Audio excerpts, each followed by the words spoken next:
Yan, magandang araw po sa lahat mga quiz idol, wish idol. Tayo po uli gagawa ng video at may nagtatanong kung paano ko daw ito ginagawa o ginagamit.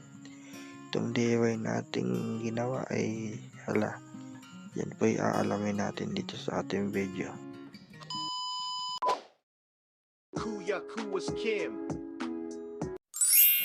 At ito na po mga quiz idol, wish idol. At ito na po aalamin kung paano ko ba ginagamit.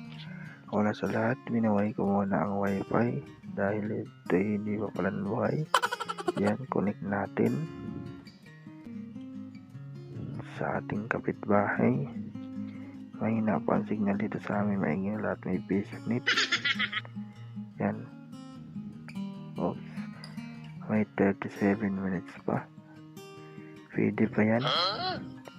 At tayo naman ay mayroong pang 5 days and 22 hours na kung sakaling maubos man yan. Ayan na.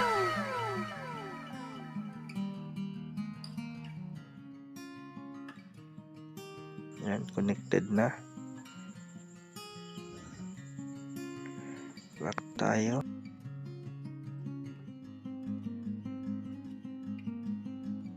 Hanapin natin ang isa kong apps na camera yung ginagamit ko. Dahil yung isang camera ay hindi ko pa ginagamit, papaliwanag ko kung bakit. Una, ito muna. Yan. Punta tayo sa Play Store kasi wala pang camera na ginagamit kong apps. Ganito muna. Da-download muna natin siya. Kapag nandito na tayo sa Play Store, type lang natin ang time-lapse front and back. Yan. Type natin yan mga quiz idol, wish idol.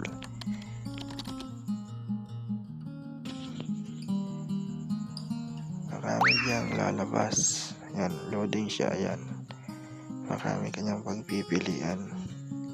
Pero yung pinili ko dyan ay yung time smart. Yung 2023. Yan, kulay dilaw po na yan. Yan. Bigla pang may nag-message. Ayan. Open natin. Yan. Sa hindi pa, download lang ninyo. Ako meron na, kaya pwedeng update ko na lang. Yan. Back natin. Ito, hanapin na natin yung camera na dinownload natin. At yan ay video na natin i-open. Wow!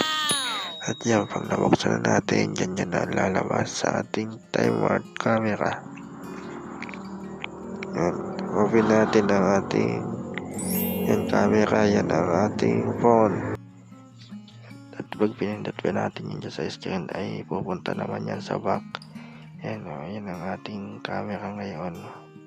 Kahit pindutin mo lang sa screen, magpupunta na sa front, pupunta na rin yan sa back. Yan, at pwede na tayong mag-video. Yan, at pindutin lang ninyo yan.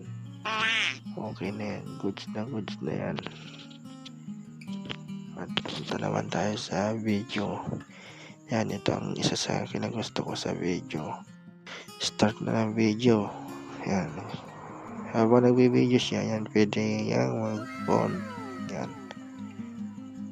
Hindi mo na kailangan na sa ibang camera, kagaya na isa kong camera. Yan, papaliwanag ko mamaya. Yan siya. Oh. Tuloy-tuloy pa rin ang pag-video niya. Maski mag-front, mag-back.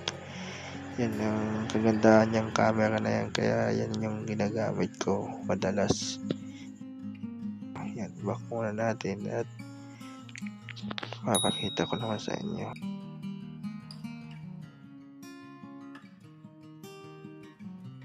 Ang camera ng cellphone ko. Yan o, yan ang picture ko. I-picture siya. Yan. Fontaine. Yan, picture.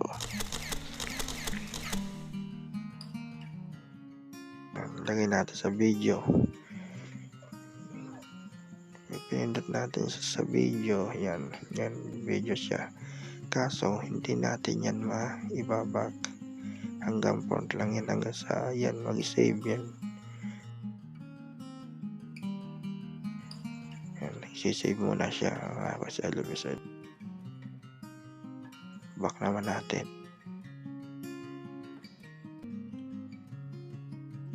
Start ulit. Hindi naman siya pwedeng i-pawn pag ganyan. Hanggang sa save mo lang.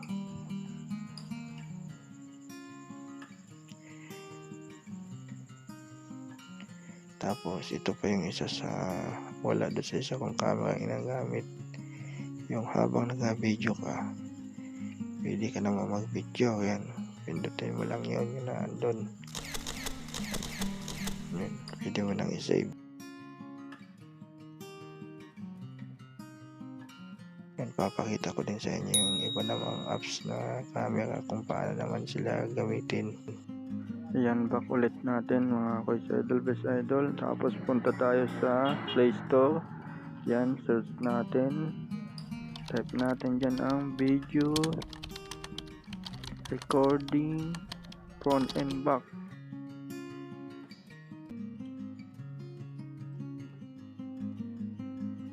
Basta ganun ang search ninyo. Tapos yun, lalabas na yun dyan. Hanapin na lang ninyo, marami yun. Yan, may nag-message yan. Papakita ko sa inyo kung paano siya gamitin. Yan, open lang. Yan, pili lang kayo dyan. Kaya lang nung ako yung hindi dumana sa akin. Kaya papakita ko na lang sa inyo ng kung paano siya pag inopen yung camera. Pag gumagana na siya ay nag-record siya na kita yung front at back ng camera. At yun naman yung ating DIY cellphone holder. Gagamitin natin itong DIY cellphone holder natin. Sa parting ito ay tinatagid na natin ang ating DIY cellphone holder. At ating yung itatry kung paano siya gamitin. Yan ay ginamit na natin at tinakid na natin yung pinakang earphone. Yan, yung nakalagay doon sa ating Tapos pinipindot ko siya doon sa pamagitan ng switch niya. Kaso hindi siya gumagana. Kailangan itatouch mo siya mismo para siya ay mag-video. Tapos yan pag sa video naman dyan pipindutin mo rin siya para siya ay gumana. Yan, hindi siya gumagana doon sa pinakang mismong pindutan yung ginawa natin na earphone. Hindi siya pwede, yun lang ang hindi niya Tapos itong isang camera naman natin, itong mismong camera ng cellphone ko ay tatry naman natin gamit yung ating cellphone holder. Yan, sa picture okay siya gumagana. Pag pindot mo yung mismong earphone na ginawa nating DIY, okay siya. Sa back yan, picture. Sa front, gayon din naman. Okay siya, good na good siya, maganda siyang gamitin. Gumagana siya. Tapos sa video, okay din siya, ayos din. Yan, nag-play na okay siya. Kapag natin, ayos. Successful ang ating DIY mga Kois Idol, Best Idol. Yan, nag-save siya.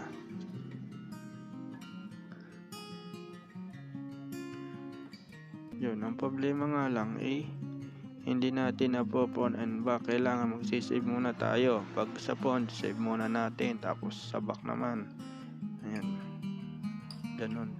Hindi kagaya ng isang camera na phone and back.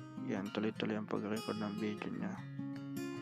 Ito, hindi naman akin ang kailangan. Save mo muna yung video mo sa back, tapos video ulit sa phone, tapos save ulit. Ganun dapat. At ito naman ang ating DIY na cellphone holder. Papakita ko sa inyo kung anong mga dapat kailangan para magkaroon ng pindotang ganyan. Yan ay ang kailangan lang yan ay isang lumang earphone. Yan, earphone. Kahit luma na basta gumagana. Yan, kahit wala siya yan, okay pa rin. Pwede pa rin siyang gamitin. Importante meron siyang ganyan yung pansaksak yung nasa natin sa cellphone, para magkaroon siya ng pinakang switch. At saka ito, pindutan, yan, mahalaga din yan. Pwede din natin yung yan, selfie stick, yan, At ito yung pinakang ano niya, speaker yon. Pwede din natin gawing mic yan. At ito na ang ating kalalagsan ng ating DIY cellphone holder. Mayroon na siyang pinakang switch. Kaya okay, goods na goods ito. Pero sa ibang camera baka okay din naman ito. Yung isa kong apps na camera hindi siya gumagana eh. At ayan mga Kuis Idol, natuklasan natin kung anong pinagkaiba ng dalawang camera na aking ginagamit. Dahil dito sa ating DIY na cellphone holder, kung saan ba siya gumagana, talagang goods na goods gamitin.